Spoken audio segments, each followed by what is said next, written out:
Tuhan sertamu. Inilah Injil Yesus Kristus menurut Santo Lukas.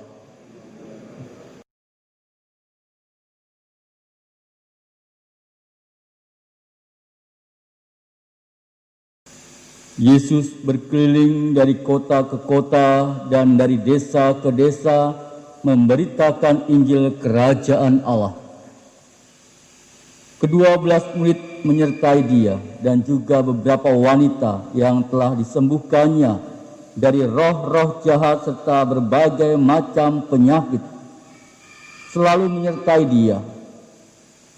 Para wanita itu ialah Maria yang disebut Magdalena yang telah dibebaskan dari 7 setan, Yohana istri Kusa, bendahara Herodes, Susana, dan masih banyak lagi yang lain. Wanita-wanita itu melayani seluruh rombongan dengan harta kekayaan mereka. Demikianlah Injil Tuhan. Terpujilah Kristus.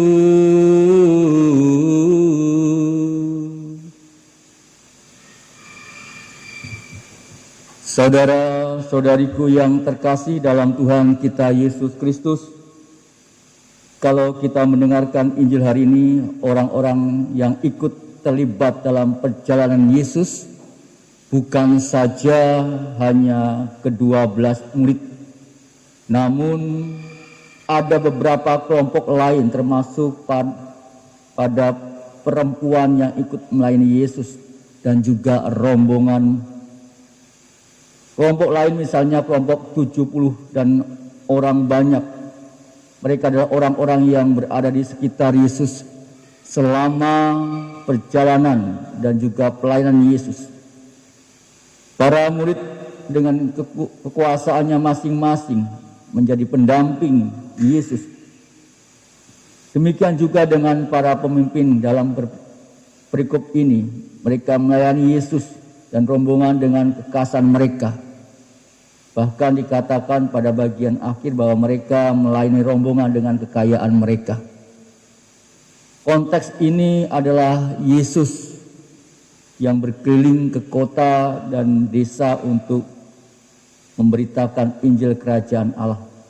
Maka konteks para perempuan yang melayani Yesus dan rombongan adalah pemberitaan Injil tentang Kerajaan Allah itu sendiri. Mereka bukan hanya pengagum, namun tentunya mereka juga adalah peserta juga. Mereka sebagai bagian dari kelompok para murid dengan peran dan juga tentang fungsinya masing-masing dalam kehidupan mereka. Sebagai bagian dari kelompok orang yang dekat dengan Yesus, tentunya para perempuan dalam kisah ini mempunyai pengalaman yang berbeda-beda dalam merasakan kehadiran Yesus. Tentunya yang menyatukan mereka bersama adalah mereka mengalami sebuah peristiwa yang istimewa dari perjumpaan dengan Yesus itu sendiri. Tentu ada momen menyentuh di mana mereka sungguh mengalami kasih Allah dalam hidup pribadi mereka. Ada yang disembuhkan dari penyakit, ada yang dibebaskan dari roh-roh jahat, dan juga ada macam-macam pengalaman rohani lainnya.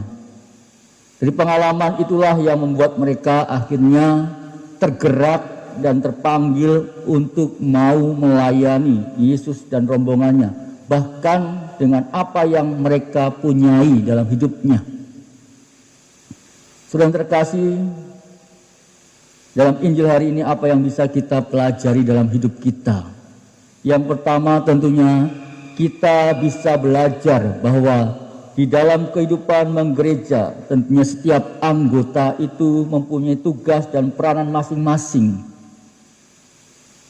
Wadah kesatuan adalah gereja, dan semangat spiritualitasnya adalah berkarya sebagai murid-murid Yesus Kristus. Seperti para murid yang tentunya terbagi dalam beberapa gugus peran. Demikian juga saat ini dalam hidup menggereja, pasti ada berbagai gugus peran atau tugas-tugas peran masing-masing. Masing-masing punya perannya, tidak Kristiani jika yang satu menjatuhkan yang lain. Justru bersama-sama kita dipanggil untuk melayani Tuhan. Yang kedua, tentunya kita dipanggil untuk melayani itu muncul dalam diri hati kita atas perjumpaan yang istimewa dengan Tuhan Yesus itu sendiri.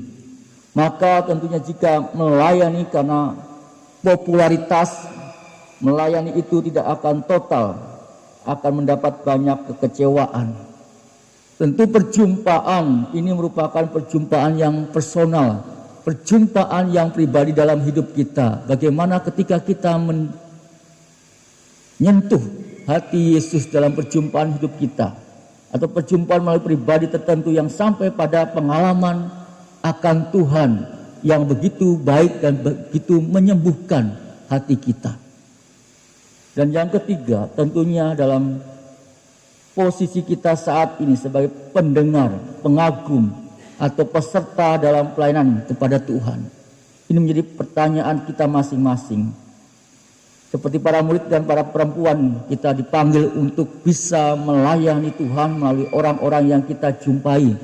Terutama tentunya pelayanan kepada mereka yang lemah dan tersingkir.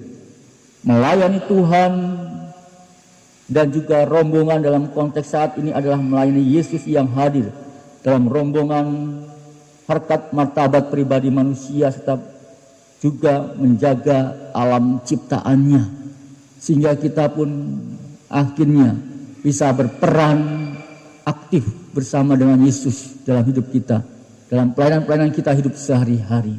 Semoga dalam perjumpaan kita bersama dengan Yesus, kita terpanggil untuk bisa melayani dalam hidup kita sesuai dengan tugas dan peran kita masing-masing. Kemuliaan kepada Bapa dan Putra dan Roh Kudus,